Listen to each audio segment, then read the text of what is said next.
লিখছেন? কি লিখলেন? হারুনুর রশিদ লিখতেন না? লেখেন। কন্যাটা পড়লে বরের অভিভাবক কাকে বানালাম? বরের অভিভাবক কে? বরের নাম বরের নুরুল ইসলাম। ইসলাম, হ্যাঁ না?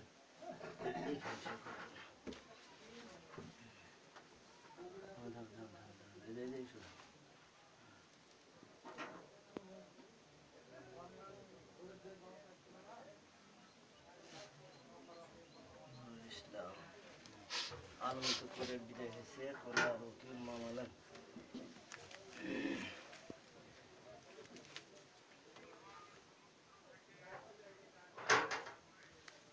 দেন তারিখ দেন, সিগনেচার দান করলেন। কত আজকে? 15। কাজী মামাটা দেন, কাজী মামা ডাক দেন। কাজী মামা কো মমতাজুল ইসলাম ইমাম দিয়ে শেষ। এখানে মেয়ের সই নেবেন। আর এই ঠিকানা যা আছে ছেলের বলে ওখানে পড়া চলে আসেন। 60,000 টাকা মোর, 1,000 টাকা নগদ, বাকি 59,000। পিতার নাম মাতার নাম পিতার নাম মাতার নাম যেখানে লেখা আছে আপনি দেখে নেন, পরে দেখেন। হারুনুর রশিদ, পিতা মৃত সফাতুল্লাহ নাকি সফাতুল্লাহ? সফাইতুল্লাহ। হ্যাঁ, সফাতুল্লাহ। সফাতুল্লাহ, এই গ্রামের নাম হলো গঙ্গারামপুর, পোস্ট হলো চকরি, মান্দা, নওগাঁর পক্ষ থেকে। আপনার ভাগ্নির নাম তো আপনি বলতে পারবেন।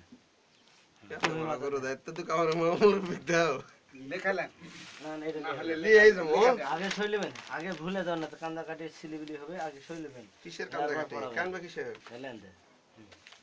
এটা সইলেন মামার একটা পালে শুধু সইলেন। এটা একটা কার?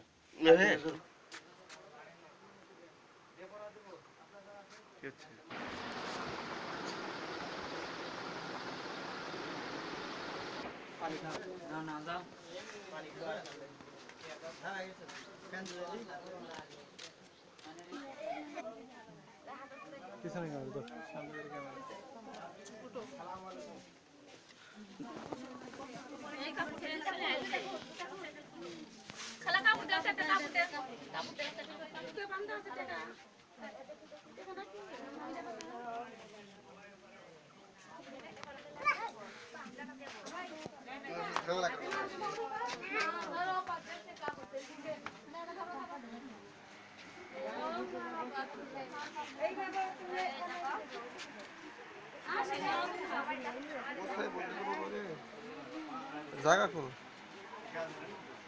এই সোজা বললো না, সোজা এটা তো যে ব্যক্তির দ্বারা বিবাহ পড়ানো হইয়াছে তাহার স্বাক্ষর। এটা নিকাহ রেজিস্টারের স্বাক্ষর। করো।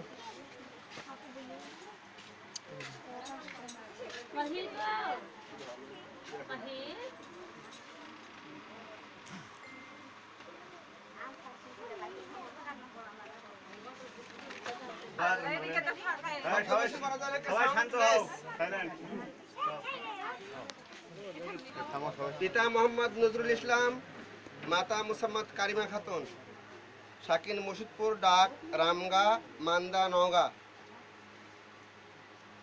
মোহাম্মদ নজরুল ইসলামের দ্বিতীয় মেয়ে, দ্বিতীয় কন্যা।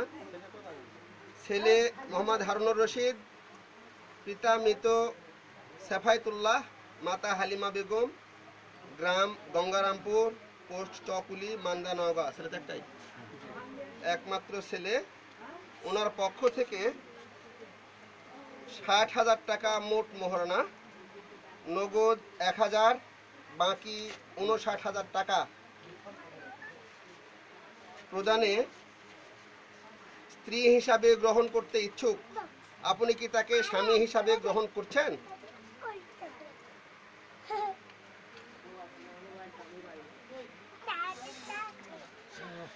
মুসাম্মদ রোজিনা খাতুন, পিতা মোহাম্মদ নজরুল ইসলাম, মাতা মুসাম্মদ কারিমা খাতুন, গ্রাম মুর্শিদপুর, ডাক রামগা, মান্দা, নওগাঁ।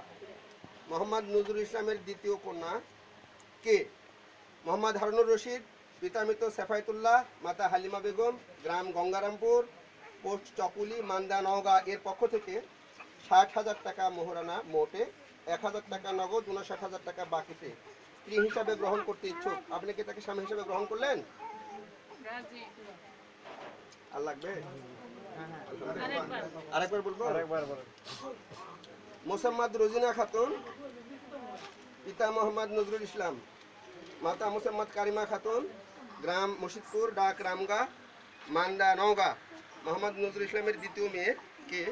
মোহাম্মদ হারুনুর রশিদ, পিতা মৃত সাফায়েতুল্লাহ, মাতা হালিমা বেগম, গ্রাম গঙ্গারামপুর, পোস্ট চকুলি, মান্দা নওগাঁ। এর পক্ষ থেকে 1000 টাকা নগদ, 59,000 টাকা বাকি মোহরানা, মোটে 60,000 টাকা মোহরানায় স্ত্রী হিসেবে গ্রহণ করতে ইচ্ছুক। আপনি কি তাকে স্বামী হিসেবে গ্রহণ করছেন? আমার মনে হয় যথেষ্ট। আলহামদুলিল্লাহ। আলহামদুলিল্লাহ। এর দ্বিতীয় কন্যা মোসাম্মদ রোজিনা খাতুন, গ্রাম মুর্শিদপুর,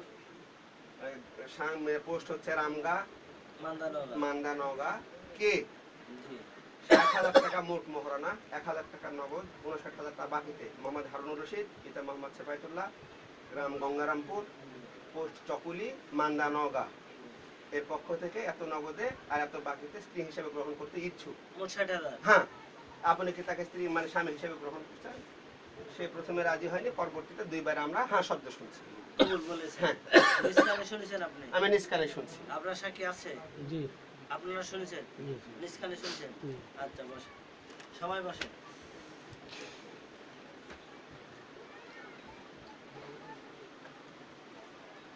গঙ্গারামপুর নিবাসী মৃত সেফায়েতুল্লাহর কয় নম্বর পুত্র? একমাত্র পুত্র হারুনুর রশিদকে বলছি। মজিদপুর গ্রামের মোহাম্মদ নজরুল ইসলামের দ্বিতীয় কন্যা মোসাম্মদ রোজিনা খাতুনকে 60,000 টাকা মোহর নির্ধারণ করে তার মধ্যে 1000 টাকা নগদ, বাকি 59,000 টাকা রেখে পরে পরিশোধ করিব এই অঙ্গীকার করিয়া সকলের সামনে নিজ ইচ্ছায় নিজ জ্ঞানে হারুনুর রশিদ রোজিনা খাতুনকে স্ত্রী হিসেবে কবুল করলেন।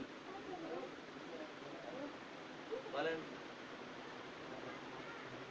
কবুল করলাম। জুড়ে বলেন, মরদ মানুষের গলা জুড়ে হবে। হ্যাঁ, শুনতে পাইছেন? মামা শোনা লাগবে। একবার বলা হবে না, এর কোনো হাদিস নাই, এর কোনো কষ্টই নাই। আচ্ছা বলেন। মসজিদপুর নিবাসী মোহাম্মদ নজরুল ইসলামের দ্বিতীয় কন্যা রোজিনা খাতুনকে 60,000 টাকা মোহর নির্ধারণ করে 1000 টাকা নগদ, বাকি 59,000 টাকা রেখে পরে পরিশোধ করিব এই অঙ্গীকার করে সকলের সামনে নিজ ইচ্ছা নিজ জ্ঞানে রোজিনা খাতুনকে হারুনুর রশিদ স্ত্রী হিসেবে কবুল করলেন। শুনতে পাইছেন? আমি শুনতে পাইছি, আপনারা শুনতে পাচ্ছেন? একটু জোরে বলো বাবা, কথা। আচ্ছা, আবার বলো তো, জোরে করে বলতো।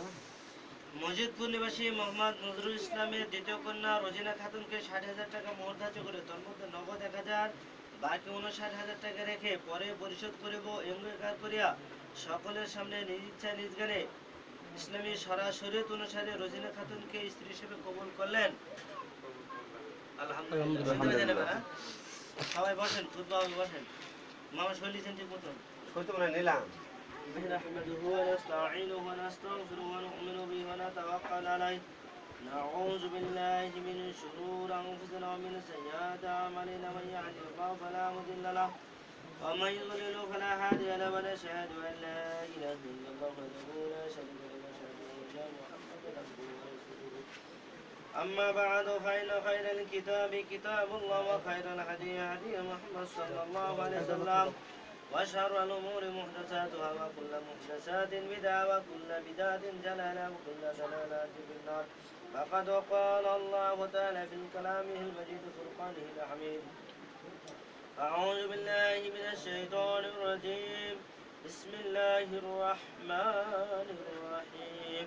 فاذكروني أذكركم واشكروني ولا تكفرون. يا أيها الذين آمنوا استعينوا بالصبر والصلاة إن الله مع الصابرين ولا تكونوا لمن يقتل في سبيل الله أموات بل أحياء ولكن لا تشعرون ولنبلونكم بشيء من الخوف والجوع ونقص من الأموال والأنفس والثمرات وبشر الصابرين الذين إذا أصابتهم مصيبة قالوا إنا لله وإنا إليه راجعون. আমন্ত বিল্লাহ, সমস্ত প্রশংসা সে রাব্বুল আলামিনের জন্য, যিনি আমাদেরকে কোরআন এবং হাদিস মোতাবেক একজন ছেলে এবং একজন মেয়ের মধ্যে বিবাহ বন্ধনে আবদ্ধ করার জন্য আমাদের পরিবেশ সৃষ্টি করে দিবেন যে আল্লাহ, সে আল্লাহ শুকরিয়া জ্ঞাপন করে সকলে বলি আলহামদুলিল্লাহ। আলহামদুলিল্লাহ। রাসূলের প্রতি দরুদ, যে রাসূল আমাদেরকে শাফায়াত করবেন, আহমদ মুস্তাফা মুহাম্মদ মুস্তাফা সকলে বলি সাল্লাল্লাহু আলাইহি ওয়াসাল্লাম। এই খুতবা শব্দের অর্থ হলো কিছু নসিহত, কিছু উপদেশ বাণী দেওয়া। উপদেশ হলো এই মেয়েটার এই কালমার পূর্বে যাবতীয় দায়ী দায়িত্ব পিতা, মেয়ের পিতা, তিনি ভরণ পোষণ থেকে শুরু করে যাবতীয় দায়ী দায়িত্ব পালন করে এসেছেন।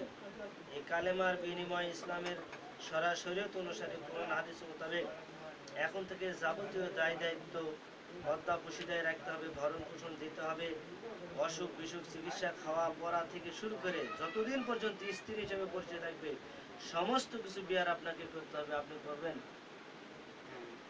আলহামদুলিল্লাহ। আর মোহরের বিয়া পড়ানোর সময় বললাম যে এটা আপনাকে পরে পরিশোধ করতে হবে, মানে নগদ করতে হয়, মোহরানা নগদ। এটা বাকি হয়ে গেল আপনার জীবদ্দশায়, আপনি বেঁচে থাকতেই ওই মরার সময় যে আমরা বলি যে মাপ দিছে নাকি নাই পা ধরে বা মাপ বলে কোনো জিনিস না। এটা মাপ এখনই দিলেন, আপনি তালাক দিবেন আবার বলছেন না আমি মাপ দিইনি, তো অতএব এটা মাপ হয় না। অতএব আপনাকে যেভাবে হোক এটা আপনি পরিশোধ করতে হবে, আপনি করবেন, এটা ফরজ, ফরজিয়াত। এটা যদি বাকি ধুয়ে চলে যান তাহলে বলা হচ্ছে, মৌলানা সাহেবেরা ওয়াজ করে বলছেন, তাফসির করে বলছেন যে এটা হলো আপনাকে আমাকে কাল কিয়ামতের মাঠে জেনার কাতারে দণ্ডায়মান করা হবে। অতএব আমাদের বেঁচে থাকতে এটা পরিশোধ করতে হবে, এটা আপনি করবেন।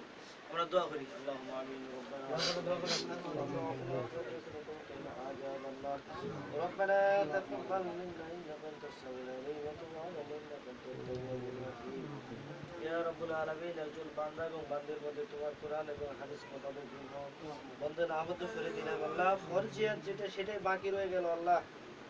আল্লাহ আমরা অনেকে মনে করি মোহরকে কিছুই মনে করি না আল্লাহ, আমরা মনে করি এটা বেঁধে রাখলাম, একটা বাধা রাখতে হবে তাই। আল্লাহ এটা নয় আল্লাহ, তোমার কোরআনের বিধান, এটা একটা কোরআনের বিধান, ফরজিয়াত, এটা আদায় করতে হবে আল্লাহ। তাদেরকে তাদের দাম্পত্য জীবনে এটাকে মোহরকে পরিশোধ করার তৌফিক দাও, তাদের মধ্যে ভালোবাসা পয়দা করে দাও, তাদের মধ্যে রহমত বরকত নাজিল করে দাও, তারা যেন জান্নাতুল ফিরদাউস পর্যন্ত যে সেখানে